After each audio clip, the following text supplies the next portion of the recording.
Bem-vindo ao canal Criando Raízes. Série Desbloqueando a Bíblia. Tesouros reais de Ur.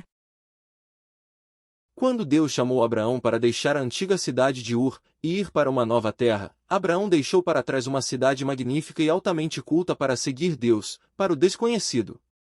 Sir Leonard Voley, um explorador britânico, descobriu centenas de túmulos no local da cidade de Ur. 16 dos túmulos eram espetaculares, túmulos dos reis.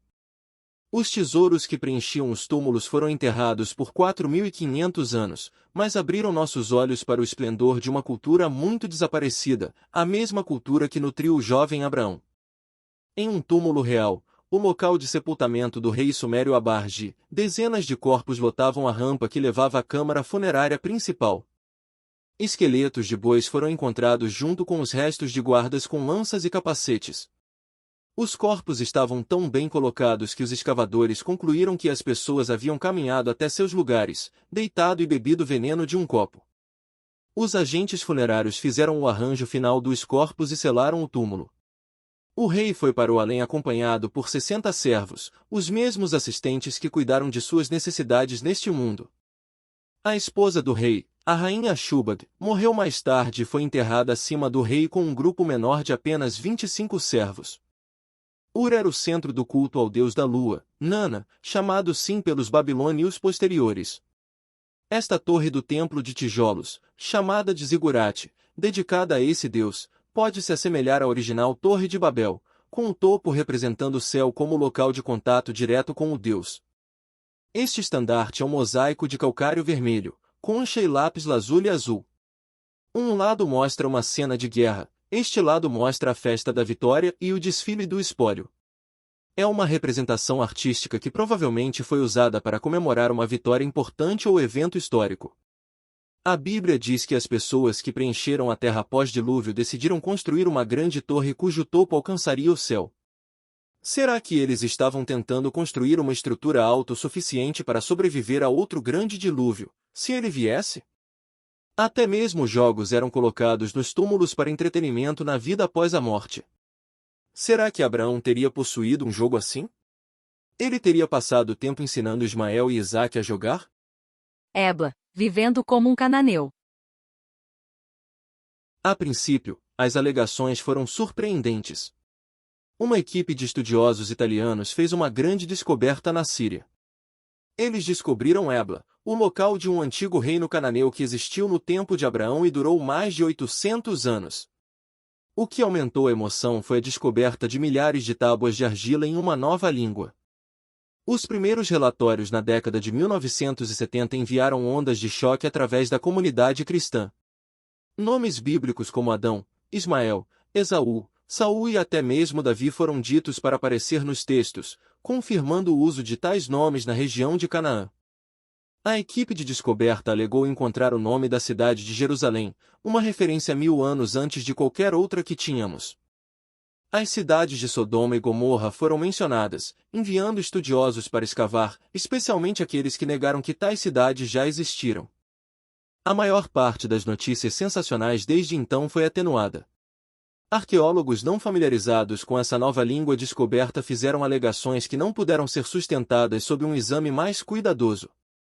Ebla, no entanto, permanece uma descoberta-chave para a era dos primeiros ancestrais do povo de Israel. Podemos aprender muito sobre o mundo de Abraão e até mesmo sobre como a língua hebraica se desenvolveu. Longas listas de termos zoológicos, geográficos e até matemáticos ainda precisam ser totalmente traduzidos e compreendidos. Sem dúvida, os provérbios e contratos de negócios e listas de compras em Ebla nos ajudarão a entender melhor as línguas bíblicas nos próximos anos. A prova altamente divulgada da Bíblia, no entanto, não era uma expectativa realista. Tel Mardik é um monte que cobre a cidade enterrada de Ebla. Touro com cabeça humana, e totalmente barbado, descoberto nas ruínas de Ebla. Este é provavelmente uma referência a uma escultura de um Amassu, uma divindade protetora síria que era frequentemente representada como um híbrido de humano, pássaro e touro ou leão. Foram descobertas 17.000 tábuas de argila em Ebla, 4 vezes mais do que todos os textos anteriores deste período. Quando o fogo destruiu o palácio, o calor assou as tábuas de argila e as preservou por milhares de anos. Os documentos revelam um poderoso estado-cidade de cerca de 200 mil habitantes, conhecido por suas exportações de têxteis, madeira e metais finos. Há algum sinal de Sodoma e Gomorra? A Bíblia registra que nos dias de Abraão, uma aliança de 5 cidades se estendia ao longo de uma planície bem irrigada no vale do rio Jordão ao sul, Gênesis 13 e 10, 11. Pelo menos 2 dessas cidades, Sodoma e Gomorra, foram destruídas por uma tempestade espetacular de fogo e enxofre ardente como um ato de julgamento de Deus, Gênesis 19, 24, 29. Muitos estudiosos concluíram que a história de Sodoma e Gomorra é um mito ou, na melhor das hipóteses, o exagero de um grão de verdade. Mas escavações nas décadas de 1960 e 1970, em um local no lado leste do Mar Morto, um local chamado Bab el-Draha, revelaram as ruínas de uma extensa cidade fortificada.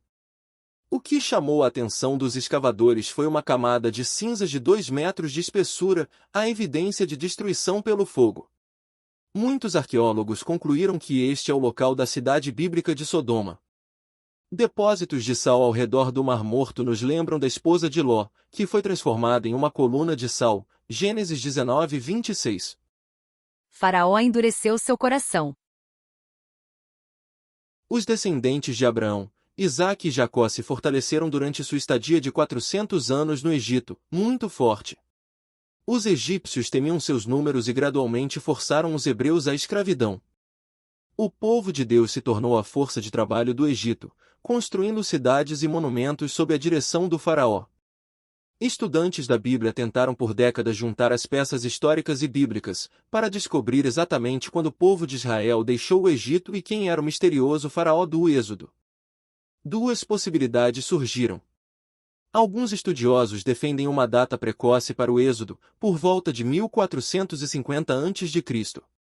Para eles, o faraó de coração duro do Êxodo é o Tutmés III, reinou de 1485 a 1450 a.C., ou Amenhotep II, reinou de 1450 a 1424 a.C.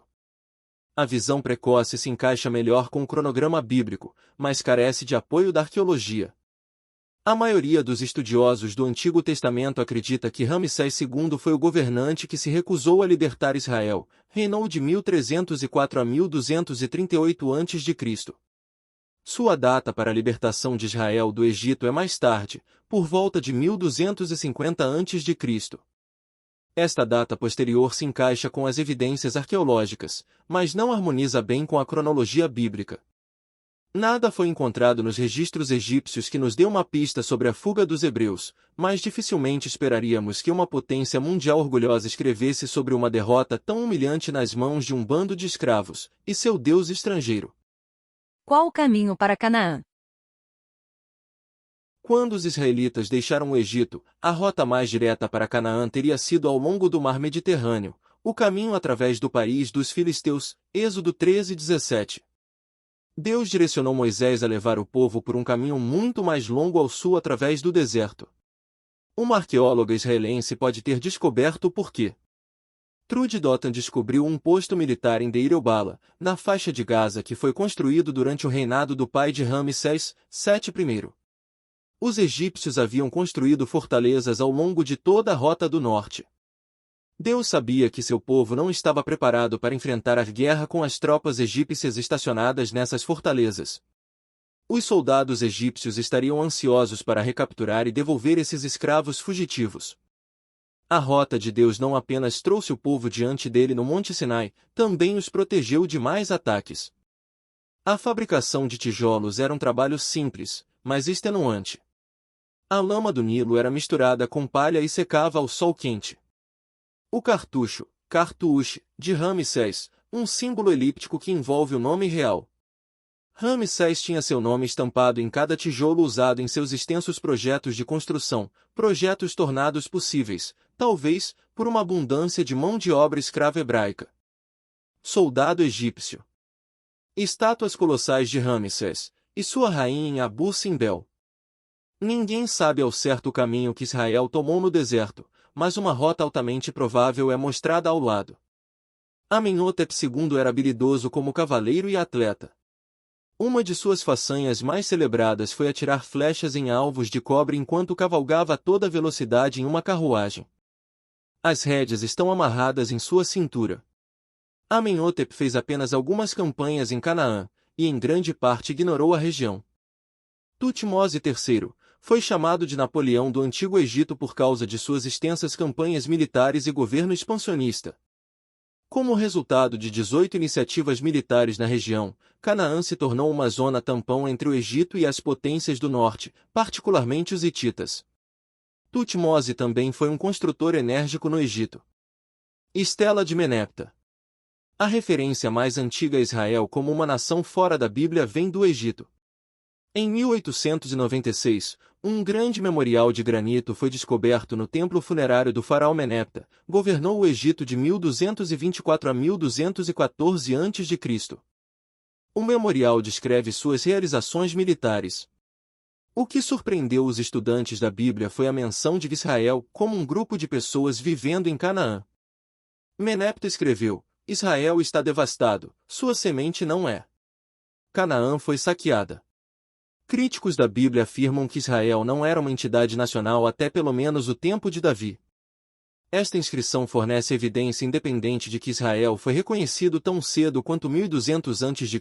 como um povo separado, estabelecido em um lugar definido, exatamente da maneira como a Bíblia os descreve. O texto hieroglífico ao lado da pintura nos diz que este grupo de estrangeiros veio ao Egito sob a liderança de seu chefe Abisha. Talvez eles tenham vindo para negociar ou talvez estivessem procurando um novo lugar para morar. A fuga para o Egito, por Reki, um artista cristão chinês contemporâneo. Continua no próximo vídeo. Se você gostou, curta, comente, compartilhe e se inscreva no canal. Obrigado, e até o próximo vídeo.